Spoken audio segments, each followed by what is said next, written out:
Hi అండి, అందరికీ good morning. నేనండి లలితా వారణాసి.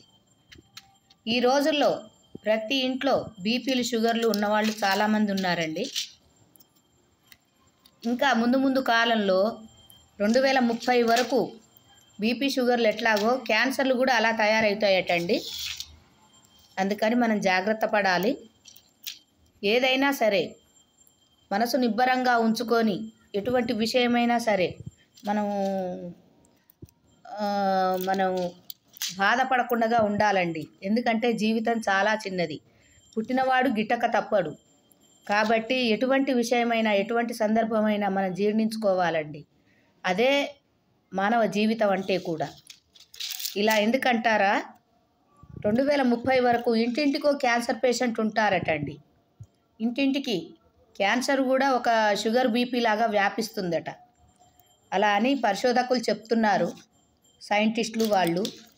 కానీ వాస్తవంగా చూస్తే కూడా ఈ రోజుల్లో క్యాన్సర్ పేషెంట్లు ఎక్కువైపోయారండి. ప్రతి 10 మందిలో 3-4కి క్యాన్సర్ పేషెంట్లే ఉంటున్నారు.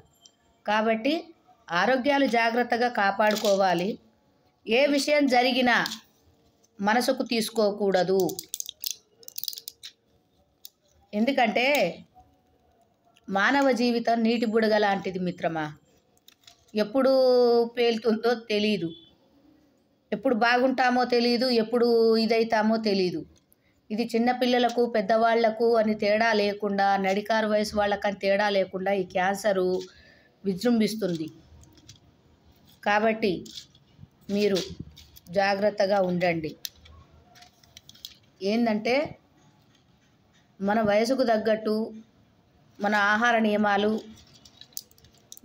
పాటించాలి. మనం ఎంతట ఉండాలనో అంతటే ఉండాలి.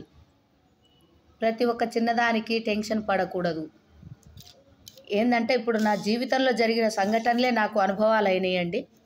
నేను ప్రతి నెల 5,000 రూపాయల మెడిసిన్ వాడతాను. నాకు బీపీ షుగర్ ఉంది. ఇన్సులిన్ తోటి బ్రతుకుతున్నానండి. నా జీవితంలో ఎదురైన సంఘటనలు నాకు చాలా దెబ్బతీశాయి. నేను టెన్షన్ పడ్డట్టు మీరు టెన్షన్ పడకండి. ఏదైనా మనసులోకి తీసుకోకండి. మీకంత మనసులోకి తీసుకోవాల్సిన విషయం ఉంటే ఏ గుడికైనా ఏ ఫ్రెండ్స్ దగ్గరికైనా వెళ్ళి ఆ మాటను డైవర్ట్ చేసుకొని, మనసులో ఉన్న మాటను డైవర్ట్ చేసుకొని పక్కకు పెట్టి కొద్దిసేపు నవ్వుకోండి. వాళ్ళతోటి సంతోషంగా గడపండి. ఎందుకంటే మన మనసులో ఆందోళన ఒకళ్ళకు చెప్పుకుంటే పోతుందంటారు. మగవాళ్ళు చెప్పుకోరండి. ఆడవాళ్ళమైతే గలగల మాట్లాడేసి మన బాధను తీర్చేసుకుంటాం. కానీ మగవాడు చెప్పుకోడు. అహం అడ్డొస్తుంది. మగవాడికి అహం అడ్డొస్తుంది.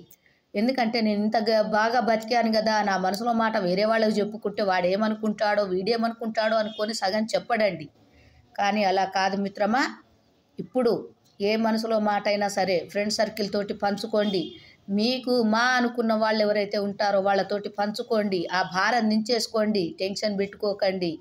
టెన్షన్ వల్ల కూడా బ్రెయిన్లో నరాలు బ్లాక్ అయిపోతున్నాయి. విన్నారా మిత్రమా. మీరందరూ ఆరోగ్యంగా ఉండాలి, అందులో నేను ఉండాలని కోరుకుంటూ మీ వారణాసి లలిత. థ్యాంక్ యూ అండి. ఏదన్నా తప్పులుంటే మన్నించండి. నా ఛానల్ను లైక్ చేయండి, షేర్ చేయండి, సబ్స్క్రైబ్ చేయండి. అందరూ బాగుండాలి, అందులో నేను ఉండాలి. ఓకేనా మిత్రమా. Thank you.